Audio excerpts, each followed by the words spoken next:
All right, folks, buckle up because today we're diving headfirst into a topic that's on the minds of many soon to be retirees. Retirement isn't just about money. Sure, financial planning is crucial, but there's so much more to it. Ever thought about the non financial changes that can hit you like a freight train if you're not prepared? Things like losing your structured routine, changes in your identity, and shifts in your social circles.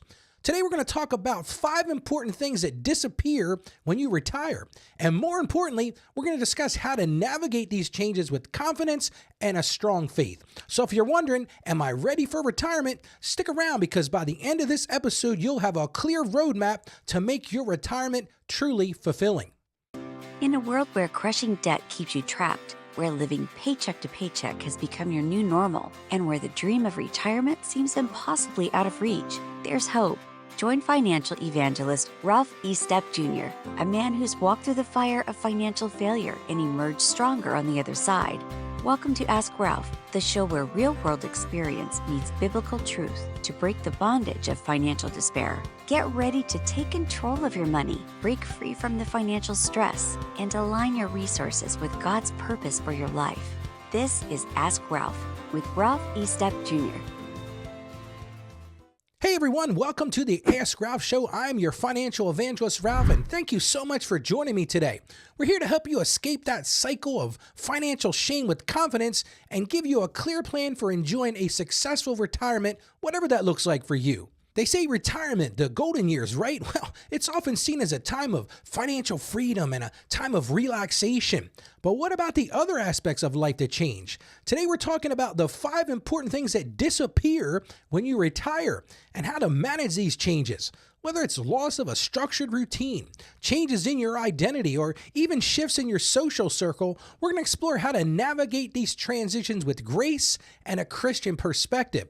By the end of the show, you'll have concrete steps to ensure a fulfilling and purposeful retirement. So let's dive in.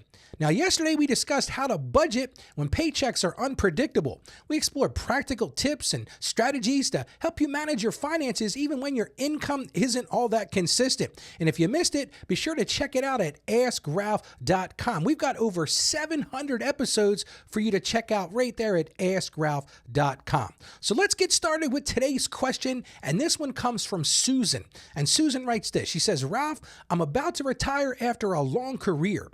I've saved diligently and I'm financially prepared, but I'm starting to feel really anxious about those non-financial changes. I've had the same routine for decades, waking up at the same time, going to work, having meetings, and feeling a sense of accomplishment at the end of the day. My job has been a big part of my identity, but now I'm afraid that without the structure and purpose, I'll feel lost and unproductive. I don't know how to find meaning and fulfillment in retirement. Can you help me prepare for these changes?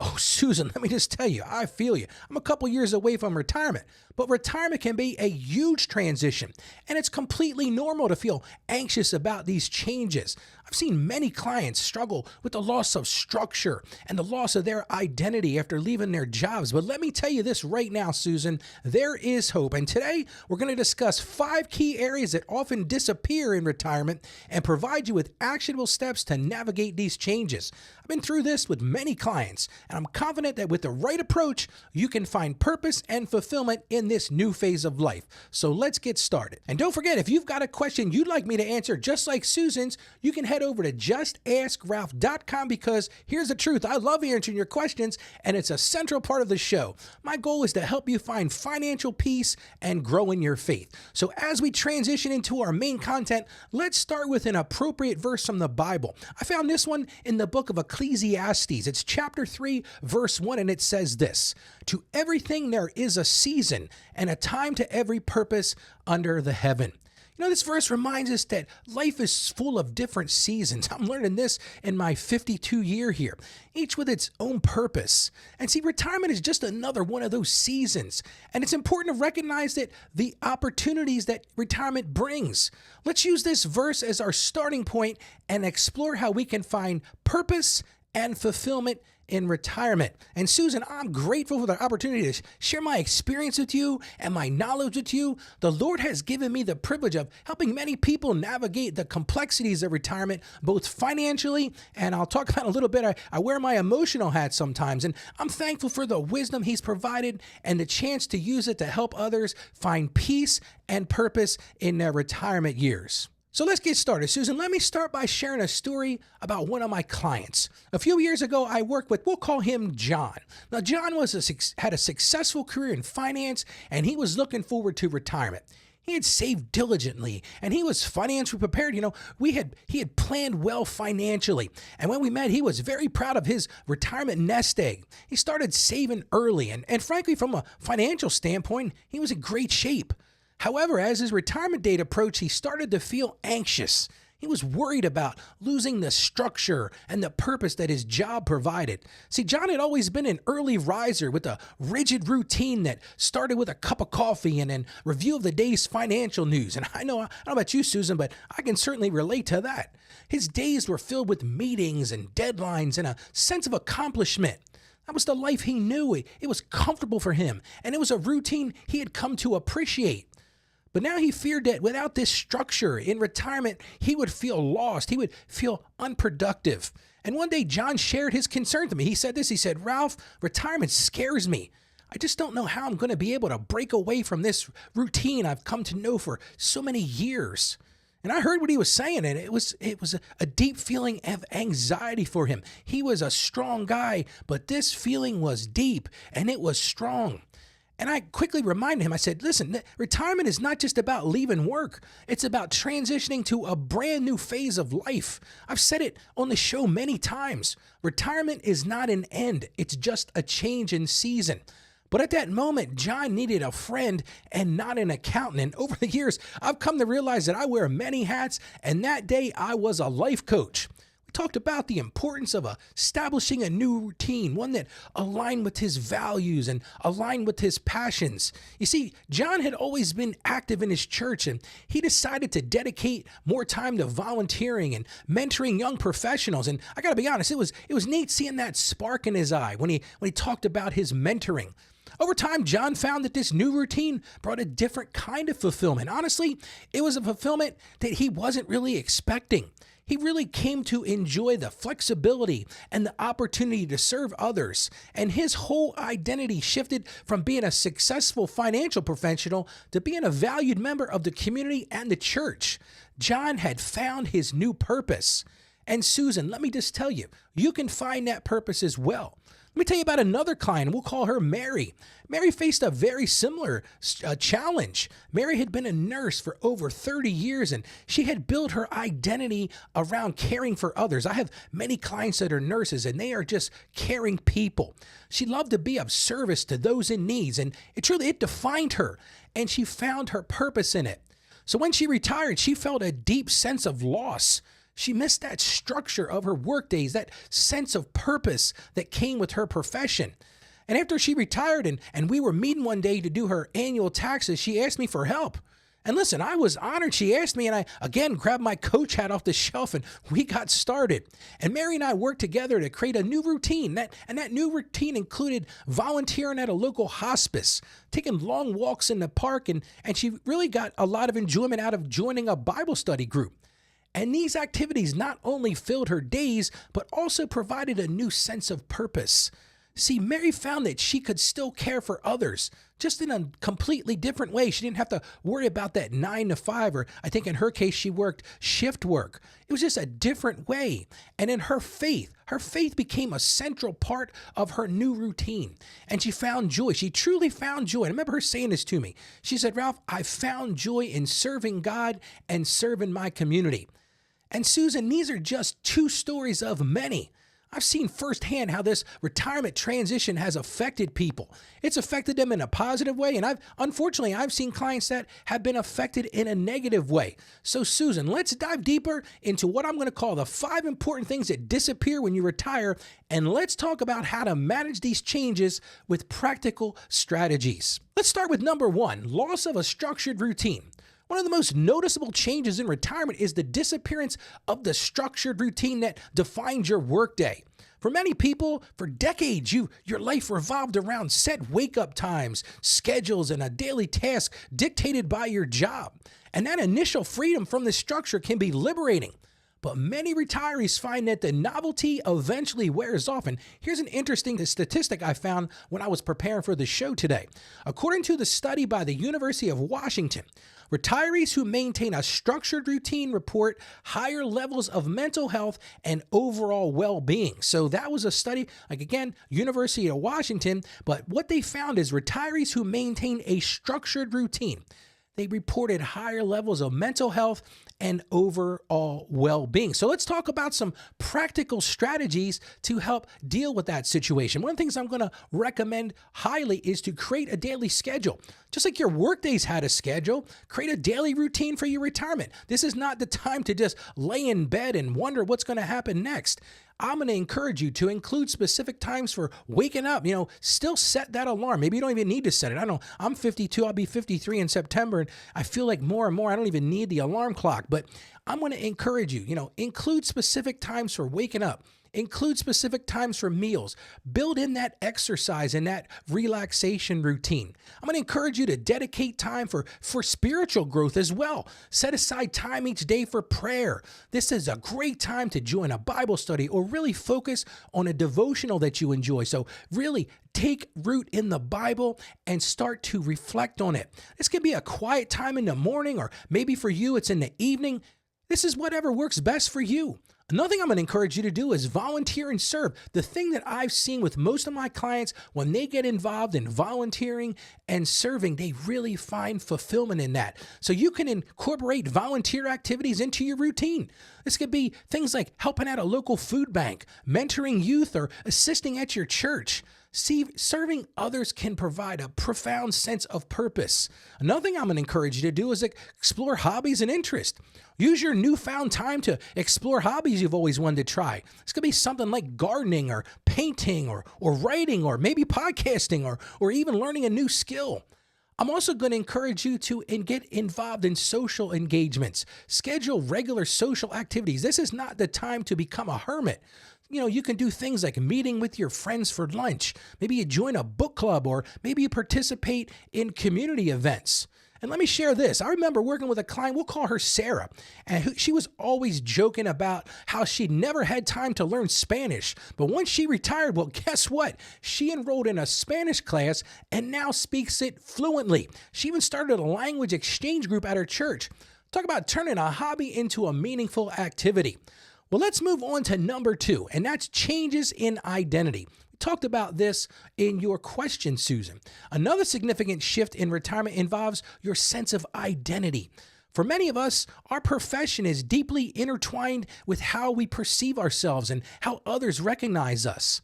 And when this professional role comes to an end, a lot of retirees experience a loss of identity, and that leads to feelings of decreased usefulness, decreased importance, and really can shatter your self-confidence. Here's another interesting statistic.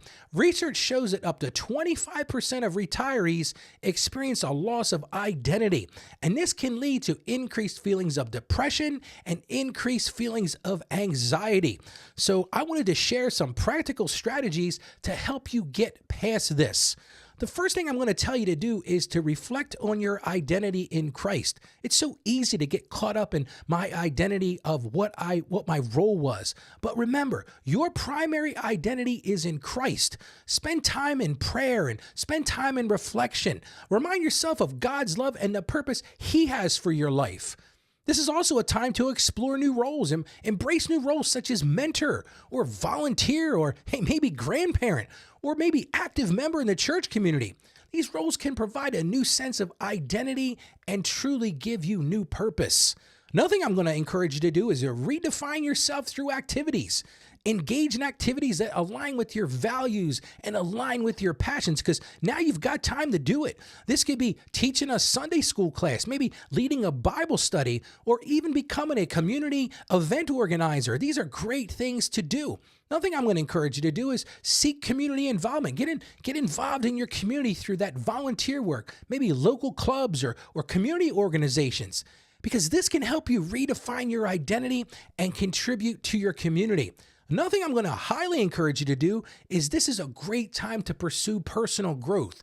Use this time to pursue personal growth opportunities such as attending workshops, maybe taking some classes, or maybe learning new skills, because this can help you discover new aspects of your identity, maybe some you didn't even realize. I've had many clients who've gone back to school in retirement to learn a new skill. Here in Delaware, there's something called, I think it's the Academy of Lifelong Learning, where you can actually attend the University of Delaware for free once you reach a certain age. One of my clients, Linda, was a high-powered executive, and when she retired, she felt lost without that title and without those responsibilities.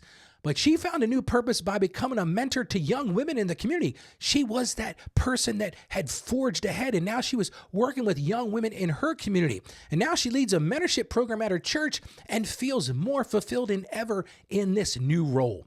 Well, let's move on to number 3. And this one is vital, and that's you're going to see shifts in your social circles.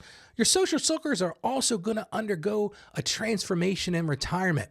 The workplace often serves as a major hub for your daily social interaction with colleagues. They say that water cooler talk. And retirement naturally leads to a significant reduction in these interactions. And this can result in feelings of loneliness and isolation. I got to say right now, I'm going to park here for a second. One of the main things I hear from retirees, especially those who are unmarried or maybe they're widowers, is that when they retire, they had this overwhelming fear of loneliness and isolation. And here's an interesting statistic that goes right along with this. According to a study by Michigan Medicine, 33%, you heard me right, 33% of older adults report feeling lonely some of the time or often after retirement. And this loneliness is a huge issue for many. But listen, I've got some practical strategies that help you battle that. First thing I'm going to encourage you to do is nurture those existing relationships. Hey, make an effort to stay connected with the people that you used to work with, your former colleagues, your friends, and even some family members. Maybe this is a time when you can actually connect with family members that you weren't able to connect with before because you were so busy working. Yeah, and I'm going to say something. Schedule those phone calls, schedule those meetups or video chats. Maybe you put them on your calendar. I know one of the things that when my grandfather had worked for what he called Uncle Doopy in Delaware, the DuPont company, he always looked forward to that annual picnic. It was a time to go back and see the people that he had worked with and the people that he interacted with on a daily basis. And I tell you what, my grandfather found great amount of enjoyment in that. Another thing I'm going to encourage you to do is join community groups. You can join local community groups or clubs or organizations that align with your interest. Maybe this is a book club or a gardening group or maybe even a fitness class. Here's another thing I'm going to encourage you to do. This is a Christian show. Get involved in church activities. Engage in church activities, even if it's small groups or find service opportunities, because these can provide a strong sense of belonging and help combat that loneliness. I'm going to tell you right now, there are people that go to my church that once they retire, man, they have no time for anything because they dive in head first and get involved in those church things. And listen, this is the truth. Most churches are looking for what I'll call well-seasoned volunteers. So volunteer in these faith-based organizations. They can align with your values, and this can help you build meaningful relationships and support your community. Another thing I'm going to encourage you to do in retirement is to cultivate new relationships. I see this a lot in the commercials that I see for these 55 and older communities where people are saying, we made friends here and we did this. But I think it's vital. Be open to cultivating new friendships. Go out there and attend social events, join classes, maybe participate in community activities that allow you to meet new people. I remember I had a client, we'll call him Tom, who was known as the office jokester. I mean, Tom was always the one that had the joke. And when he retired, he missed that daily laughter. He didn't have those people to run around the building saying, oh, did you hear this joke? And did you hear this joke? He was lost without that laughter and camaraderie. So in his case, he actually started a comedy club at his local senior center. Now he's the life of the party again, and his social circle is thriving. Let's look at another thing, and that's number 4 on my list, and that's loss of purpose. The absence of a regular paycheck can also lead to a feeling of lost purpose because work often provides a sense of accomplishment and a sense of contribution. And this feeling can be particularly pronounced for individuals whose identity was closely tied to their career or maybe they held significant responsibilities. Susan, just think of how many of us think of ourselves based on our roles. I'm the accountant, maybe I'm the person's the lawyer or the plumber. That list just goes on and on. And here's a really interesting statistic. A study by the Journal of Epidemiology and Community Health found that retirees who engage in purposeful activities report higher satisfaction and lower levels of depression. So let's talk about some practical strategies. One of the things I'm going to highly encourage you to do is seek God's continued calling. This is a time to reach out to God and say, God, what would you have me to do? What is my purpose? Actively seek God's continued calling on your life in this new season that we talked about. Spend time in prayer, spend time in reflection, and ask God to reveal his purpose to you. Maybe he's gotten you to a point where you've got financial well-being. You're set for that. Now he's given you an opportunity to use your time to build his kingdom, which leads me to the second thing. Engage in ministry. Explore opportunities for ministry within your church or your community. Listen, churches and community are looking for people to lead Bible studies, to mentor youth, or assist with church events. You might say, why would they ask me? Because you've got a ton of life skills. You've got a ton of things that you've been through that you can help mentor other people. You're going to have a perspective that someone who's young might not have. Another thing I'm going to encourage you to do here is volunteer your skills. If you've got skills, utilize those skills and wisdom for God's glory. Maybe you're a good carpenter and you can volunteer in areas where you can make a difference. Maybe you're a teacher. Maybe you're a counselor, or maybe you're good at providing administrative support. Hey, I just had the church secretary in yesterday. She says, Ralph, this has grown to a full-time plus position. She would love to have somebody help her and volunteer in the church. Another thing you can do here is mentor others. Share that knowledge and share that experience that you accumulated over your life. Mentor young professionals, provide guidance to those in need, or offer support to your community. Another thing that I'm going to tell you is crucial in this stage is set goals. You can't just stop having goals because, well, now I'm retired, I don't need any goals. You need to continue to set short-term, intermediate term, and long-term goals. Just make sure they align with your values and your passions, because now you don't have that must go to work. You don't have that must do this. This is a time when you can choose to do things. This might be things like learning a new skill. Maybe you're going to complete a project. Maybe you want to build that raised garden in the backyard. Or maybe this is a time to start knocking off things on that bucket list or achieving a personal milestone. I remember one of my clients, and we'll call him Bill, he was a successful engineer his whole life. I mean, he could look at stuff and he could engineer it from beginning to end. But when he retired, he had this loss of purpose. I remember him saying to me many times, Ralph, he says, I just don't know what I'm going to do now. So what Bill did was he found new meaning by volunteering his skills to build homes for low-income families. This is something he loved to do. He was like, Ralph, guess what? I'm not getting paid to do it, but I like doing this more than when I was working. And so now Bill leads a construction ministry at his church, and he feels more purposeful than ever. When somebody needs help, maybe a widower or an older person in the church, he's able to go help them. Maybe they had a fire, or maybe they had a disaster at their home. He is leading something, and it's giving him a great deal of purpose. And finally, let's look at number 5. And that's one that a lot of retirees struggle with, and that's managing unstructured time. This sudden abundance of unstructured time in retirement can present both opportunities and challenges. It's kind of like the coin, there's a heads or tails. Now, the freedom is welcome, but if you don't manage it well, it can lead to aimlessness and a lack of fulfillment. I don't know how many times I've seen recent retiree clients say, Ralph, I need some purpose. I need some structure. You did the same thing when you were financially budgeting. Retirees also need to be intentional about budgeting their time and their energy towards meaningful pursuits. I've had many clients who share just how busy they are now in retirement. I don't know how many times they've said to me, Ralph, they said, I don't know how I ever got all this stuff done when I was working. So listen to this interesting statistic. According to the survey by the National Social Life, Health, and Aging Project, retirees who manage their time effectively report higher levels of life satisfaction and better mental health. Think about that for a second. The study found that retirees who manage their time effectively, now effectively is going to depend on your circumstances, but those people who said that they managed their time effectively reported higher levels of life satisfaction and better mental health. So you might be saying, Ralph, how do we make that happen? Well, Susan, I've got some ideas for you. One of the things I'm going to say first is set daily and weekly goals. You probably had this when you were working. You may have had a goal every morning that here's the things I'm going to accomplish. I'm going to suggest you do the same thing in retirement and set those daily and weekly goals, because this can provide you structure and it can give you direction. This could be stuff like completing a project, maybe learning a new skill, or maybe you're achieving a personal milestone. Maybe you always wanted to run that 5K, or you wanted to climb this mountain, or anything like that. Just depends on what you want to do. Use that newfound time to explore hobbies and interests that could bring you joy. This could be, and I mentioned this a little while ago, this could be things like gardening or painting, writing, or learning a new skill, but you've got to start figuring out how to structure that time. One of the things that I'm going to definitely recommend that you do is engage in physical activity.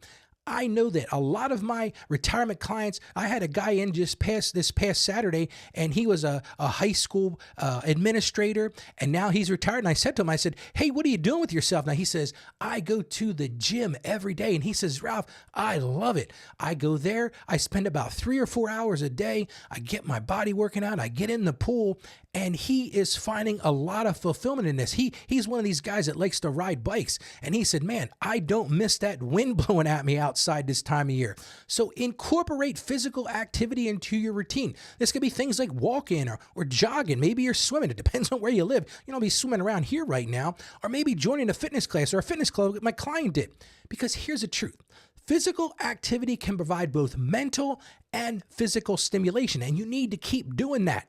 Another thing I'm going to tell you to do is pursue intellectual stimulation. Engage in activities that provide that intellectual stimulation. This could be reading, maybe attend some workshops, taking classes, or participate in educational programs. Up to the day he passed away, my uncle would do the daily New York Times crossword and a Sudoku. I don't even like to do Sudokus now, and I certainly wasn't 88 years old. But he said to me many times, he said, Ralph, this helps me stay focused. This helps me stay on point.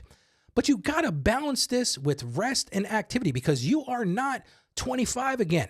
So find a healthy balance between that rest and relaxation, and then build in that purposeful activity. Reflect on the biblical concept of Sabbath rest. That's one of the things that you can study, and use this time to rejuvenate in the Lord.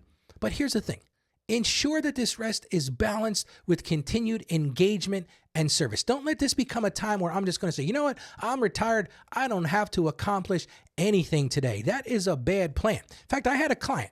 We'll call her Jane. She always dreamed of writing a book. So when she retired, she finally had the time to do it. So what did Jane do? She set aside dedicated writing time each day, and she completed her first novel in a year. Now she's working on her second book, and she's loving every minute of it. So Susan, these are just 5 areas where things are going to change. And there are going to be more. I couldn't possibly list all those things. I'm not going through retirement myself. I'm just telling you, this is what I've seen as I've worked for the past 30 years with clients. But it's vital that you plan for these and you start building that plan for retirement, so you're not just doing it at the last minute. You got to build a plan. It's not just focused on the money side. Yes, that's important, but also the lifestyle you want to live and the purposes you want to pursue.